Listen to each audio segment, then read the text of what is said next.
Bom dia, meu nome é Carla Novaes Dourado, sou nutricionista da Secretaria de Educação e Cultura do município de Posse e vou estar dando a capacitação para todas vocês, espero que gostem.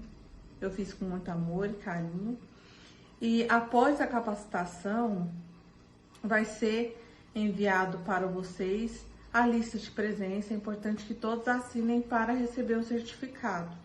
No final do vídeo, quando já chega na parte de agradecimento, eu pontuo algumas orientações específicas para o Covid, mas ele também vai estar escrito no final da apostila. Obrigada a todos e tenha uma boa capacitação. Então, o tema da nossa capacitação é boas práticas de fabricação de alimentos e também vamos abordar os cuidados que devem ser redobrados durante esse período de pandemia e de retorno às aulas. Meu nome é Carla Novaes Dourado, sou nutricionista formada pela Pontifícia Universidade Católica de Goiás, especialista em gestão em saúde pela Universidade Estadual de Goiás, especialista em saneamento e saúde ambiental pela Universidade Federal de Goiás, pós-graduando em nutrição clínica, esportiva e estética e prescrição de fitoterápicos pelo IPOG e técnica em gastronomia pelo Instituto Gastronômico Argentino. Então, o objetivo do treinamento é contribuir para a formação do manipulador de alimentos, entendendo que este profissional possui a importante missão de alimentar pessoas através da produção de refeições saudáveis, saborosas e com qualidade higiênico-sanitária. Com isso, colaborar para a saúde e qualidade de vida daquele grupo. Então, quando falamos sobre qualidade alimentar, alimentos saudáveis, não nos referimos só a escolhas de alimentos saudáveis, de alimentos orgânicos ou mesmo da qualidade nutricional do alimento que vai ser servido. Também está relacionado mais também das condições que esse alimento foi preparado, se esse manipulador tem os cuidados de higiene básicos, se ele tem um ambiente limpo que permita a produção desse alimento, que esteja adequado de acordo com a resolução 216 e 275, que nos respalda em relação às regularidades da Unidade de Alimentação e Nutrição, UAN, que é todo local que prepara alimento para um determinado grupo. Então, o que é importante é que todo manipulador de alimento e aqueles que estejam envolvidos na produção desse alimento, seja de forma direta ou indireta, entendam que as doenças provocadas pelo consumo de alimentos ou doenças transmitidas por alimentos, chamadas DTAs, ocorrem quando micróbios prejudiciais à saúde, parasita ou substâncias tóxicas são transmitidas ao homem por meio do alimento. Então, o que seria contaminação? É a presença de qualquer matéria estranha que não pertença ao alimento. E quais são os tipos de contaminantes? Os tipos de contaminação seriam os biológicos, químicos e físicos. Contaminação física seria fragmentos de palha de aço, cabelo, fios de barba, pedaço de unha, pedra no feijão, caco de vidro. Então, qualquer matéria que você consegue ver, tocar, que esteja ali presente no alimento, na refeição, e que não deveria estar ali, é considerado uma contaminação física. E que você sabe, claro, que é impróprio para consumo. É uma contaminação física. Acaba sendo positivo no sentido que as pessoas podem encontrar, né, tanto o manipulador como quem vai consumir, mas não é regra que isso vai acontecer. Às vezes não acontece, a pessoa chega a ingerir cabelo, ou fio da barba, ou palha de aço, enfim. Então, é um agente contaminante. A contaminação química, que seria por produtos de limpeza, Essa questão dos produtos de limpeza é importante se atentar pelo seguinte fato, que muitas vezes é armazenado no mesmo local o alimento e os produtos de limpeza. E isso não pode acontecer. São totalmente diferentes. Tem que deixar material de limpeza com material de limpeza, alimento com alimento e separados, totalmente separados. Por quê? Porque manter junto você vai estar contaminando esse alimento ele vai ser consumido. O agente químico, ele tem a presença de vários tipos de substância, muitas vezes até que não conhecemos e que pode trazer risco à saúde de quem vai consumir esse produto. Então, devemos ter responsabilidade sobre as nossas ações. Quando trabalhamos com alimentos, devemos seguir as regras, as normas existentes. E inseticida. Os inseticidas já vão entrar na parte de detetização, que também merece bastante atenção. Por quê? Porque detetização demanda de uma organização em que todas as pessoas que trabalham na merenda têm que se envolver. Por quê? Tem que verificar um dia mais adequado. Esse dia tem que ser que não tenha produção. Jamais pode ter detetização enquanto está tendo produção de alimentos. De preferência no final do expediente e que você saiba que no próximo dia você vai chegar e vai poder higienizar esse local. Então, tem que guardar os alimentos de forma adequada. Aqueles que você sabe que tem o risco de ser contaminado, sempre colocado dentro de sacola. Então, tem que preparar todo o ambiente para receber essa detetização. Por quê? Porque se ficar resíduos, às vezes, nos utensílios ou mesmo no alimento, ele vai causar uma contaminação química e pode trazer risco à saúde de quem vai consumir esse alimento, que foi contaminado pelo inseticida no momento de detetização. Contaminação biológica, que é por fungos, bactérias, protozoários, vírus, vermes. E o que é importante observar, que nem sempre a gente consegue visualizar esses contaminantes biológicos. Na verdade, a maioria a gente não consegue. No caso do fungo, tem uma particularidade, porque como ele deteriora o alimento, a gente acaba verificando ali e não consome, porque vai criar um bolor branco, muda a textura, o odor. Alguns outros também podem fazer isso, mas acaba sendo uma característica fiel dos fungos, certo? E o que são micro-organismos? São seres vivos tão pequenos que só podemos enxergá-los com microscópio, e muitos dos quais pode causar doença. E todos os micro-organismos causam doença? A resposta é não. Existem vários tipos. Temos os úteis que utilizamos na produção de alimentos. E todos os micro-organismos causam doença? A resposta é não. Existem vários tipos. Temos os úteis que utilizamos na produção de alimentos, como por exemplo o queijo, o iogurte, os leites fermentados, a cerveja, principalmente artesanais, entre outros.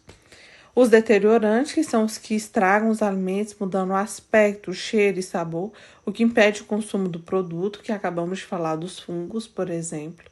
Então, você consegue observar que tem algo diferente e analisar, e você mesma já identifica ali um caso de contaminação biológica. Acontece principalmente com alimentos secos que são colocados em ambientes úmidos ou junto a outros alimentos que sejam úmidos ou armazenados de forma ilocal, inadequado. Como, por exemplo, um pão que mofa, ou mesmo uma fruta que está ali junto com outras frutas, ocasionando umidade.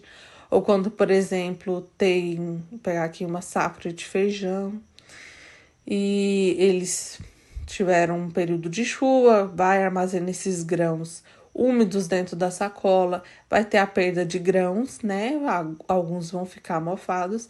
E é importante lembrar que quando chegar um tipo de mercadoria como, por exemplo, grãos mofados de feijão, é importante sempre mandar a foto desse material para o departamento de alimentação escolar, que vão saber te orientar se você aceita esse produto, se não aceita. Porque como se trata de fungos, eles liberam esporos, então pode estar todos os grãos ali comprometidos, embora nem todos apresentam essa característica, essa alteração da característica. Os patogênicos, que são os que causam doenças sem alterar aspecto, cheiro ou sabor do alimento. Então, são os mais perigosos, porque a gente não consegue ver, não consegue identificar, e quando toma ciência já é passando mal. E acaba que os patogênicos, eles são os maiores causadores de intoxicação alimentar. Então, quais são os sintomas das doenças de origem alimentar? Diarreia, dores de estômago, vômitos, cólica abdominal. Na verdade, esses que eu selecionei aqui são os sintomas mais comuns, mas tem vários outros sintomas que estão vinculados às doenças ocasionadas por alimentos, mas esses de fato são os mais recorrentes. Então, onde são encontrados os micro-organismos? No ar, água, terra, pessoas, animais, utensílios e no próprio alimento. Apesar dos micro-organismos estarem em todos os lugares, tem alguns que encontramos com maior facilidade em quantidades muito maiores. Seriam nas fezes, água, solo, ratos, insetos, outras pragas e vetores. Animais domésticos e marinhos, cães, peixes, vaca, galinha, porco. Pessoas, intestino, boca, nariz, mãos, unhas e pele.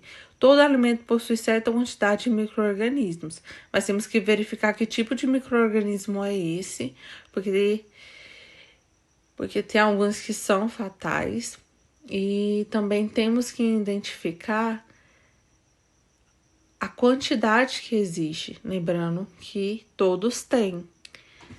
Então, para a gente saber disso, só através de laudo, né?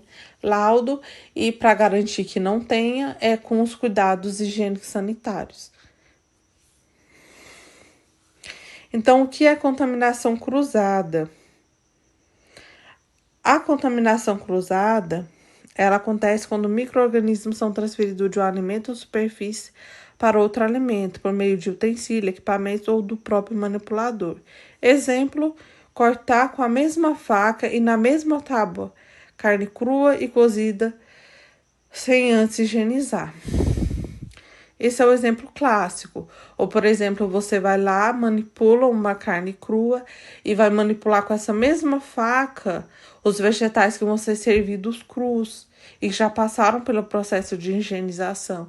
Também é um exemplo de contaminação cruzada. Ou quando você utiliza o banheiro, acaba sujando a mão, tira só aquela sujeira visível, não segue o protocolo de higienização de mãos, não utiliza o álcool 70 para matar aqueles micro-organismos, e aí você vai manipular o alimento que vai ser servido cru, como por exemplo a salada. É mais um caso de contaminação cruzada. Então, alerta.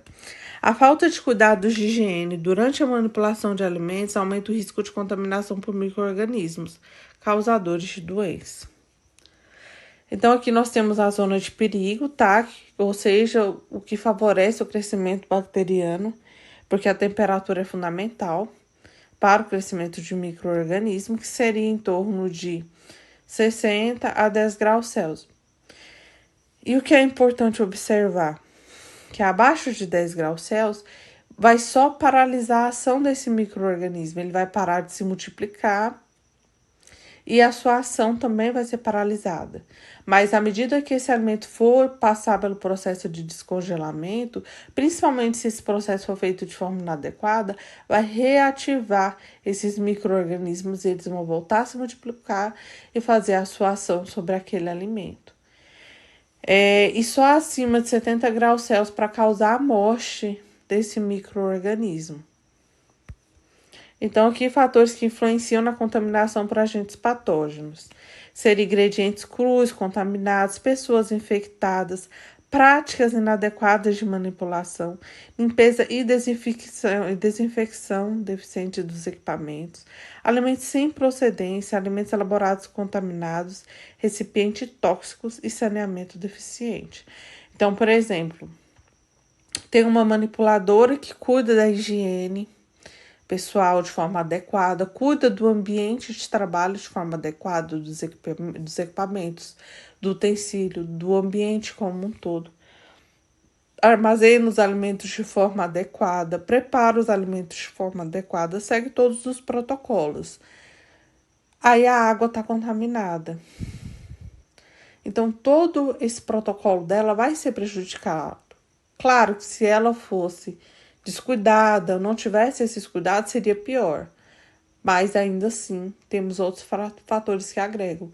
Então, no caso de ter suspeita da água não ser salubre, não estar em condições adequadas para consumo, é importante que seja comunicado, cortar com a mesma faca e na mesma tábua carne crua e cozida, sem antes higienizar.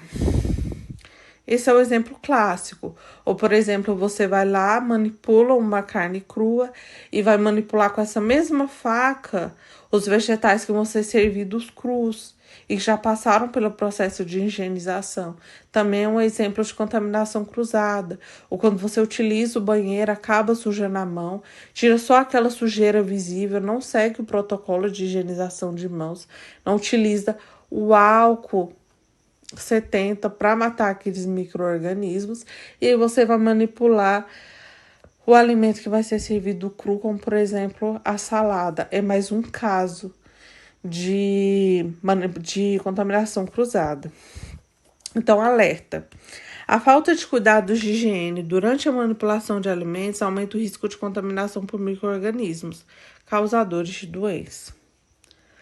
Então, aqui nós temos a zona de perigo, tá? Ou seja, o que favorece o crescimento bacteriano, porque a temperatura é fundamental para o crescimento de micro-organismo, que seria em torno de 60 a 10 graus Celsius. E o que é importante observar? Que abaixo de 10 graus Celsius vai só paralisar a ação desse micro-organismo, ele vai parar de se multiplicar e a sua ação também vai ser paralisada. Mas à medida que esse alimento for passar pelo processo de descongelamento, principalmente se esse processo for feito de forma inadequada, vai reativar esses micro-organismos e eles vão voltar a se multiplicar e fazer a sua ação sobre aquele alimento. E só acima de 70 graus Celsius para causar a morte desse micro-organismo. Então, aqui fatores que influenciam na contaminação por agentes patógenos. Ser ingredientes crus, contaminados, pessoas infectadas, práticas inadequadas de manipulação, limpeza e desinfecção deficiente dos equipamentos, alimentos sem procedência, alimentos elaborados contaminados, recipientes tóxicos e saneamento deficiente. Então, por exemplo, tem uma manipuladora que cuida da higiene pessoal de forma adequada, cuida do ambiente de trabalho de forma adequada, dos equipamentos, do utensílio, do ambiente como um todo. Armazena os alimentos de forma adequada, prepara os alimentos de forma adequada, segue todos os protocolos. Aí a água está contaminada. Então, todo esse protocolo dela vai ser prejudicado. Claro que se ela fosse descuidada, não tivesse esses cuidados, seria pior. Mas ainda assim, temos outros fatores que agregam. Então, no caso de ter suspeita da água não ser salubre, não estar em condições adequadas para consumo, é importante que seja comunicado o Departamento de Alimentação Escolar, para que o departamento possa mandar uma amostra dessa água e fazer uma análise e ter o laudo. E no caso de estar realmente em condições inadequadas, correr atrás das medidas para adequar essa água. Então, fatores que influem na proliferação dos agentes patógenos: preparação com excessiva antecipação, alimentos deixados à temperatura ambiente, Alimentos esfriados em panela grande, inadequada conservação a quente, descongelamento inadequado e preparação de quantidades excessivas. Então, se vocês verificarem, tudo está relacionado à questão de temperatura. O que faz um crescimento microbiológico? Temperatura, alimento e umidade. Quanto mais úmido, se estiver dentro da zona de risco, que eu mostrei para vocês a temperatura, e se ele tiver o alimento, ele vai crescer ali.